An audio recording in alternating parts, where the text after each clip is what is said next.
Tere taas kõik teadushimulised raketisõbrad, kes te järjekordselt olete leidnud oma tee Rakett 69 veebisaadete juurde. Täna vaatame, kuidas tekitada ise õhuvoolu.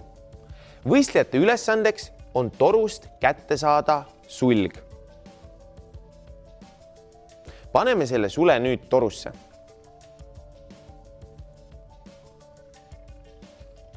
Aga kuidas me selle sule sealt nüüd kätte saame? Meil on kasutada 2 voolikut, 1 jämedam ja 1 peenem. Tegelikult tuleb kasutada seda jämedat ning see peenem on ainult vihjeks. Mis juhtub, kui me seda peenemat toru keerutame? Proovime järgi.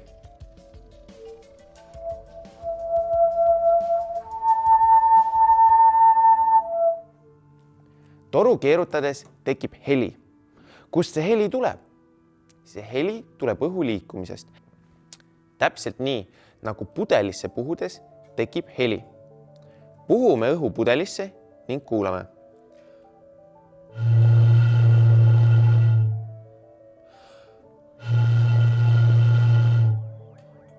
Ka torus tekib heli tänu õhu liikumisele.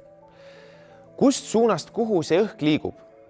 Kui me keerutame toru, siis toru ots liigub kiiresti, kuid see osa, mis meie käes on paigal. See tähendab, et selle toru otsa suhtes liigub ümbritsev õhk väga-väga kiiresti ning seetõttu avaldab toru sisemuses olevale õhule vähe survet. Et siin otsas on nüüd madal rõhk, siis liigub õhk siit torust välja ning tekkinud tühimik tuleb täita allpool torus oleva õhu poolt ja nii edasi jõuame toru alumise otsa juurde, kuhu seepärast peab õhk sisse liikuma ning nii tekibki toru sees õhuvool. Täpselt sama asja saame ära kasutada, et tekitada õhuvool sellesse samasse suurde torusse, kus sees on sulg. Ühendame jämedama vooliku sule toru otsaga. Kui nüüd vooliku otsa keerutame, tekib selles voolikus täpselt samamoodi õhu liikumine, nagu selles siin.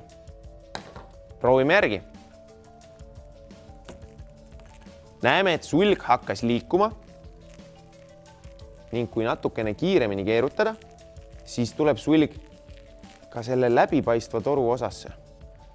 Ning nüüd jõudis sulg juba siia voolikusse. Kui natuke veel keerutame, lendab sulg siit otsast välja.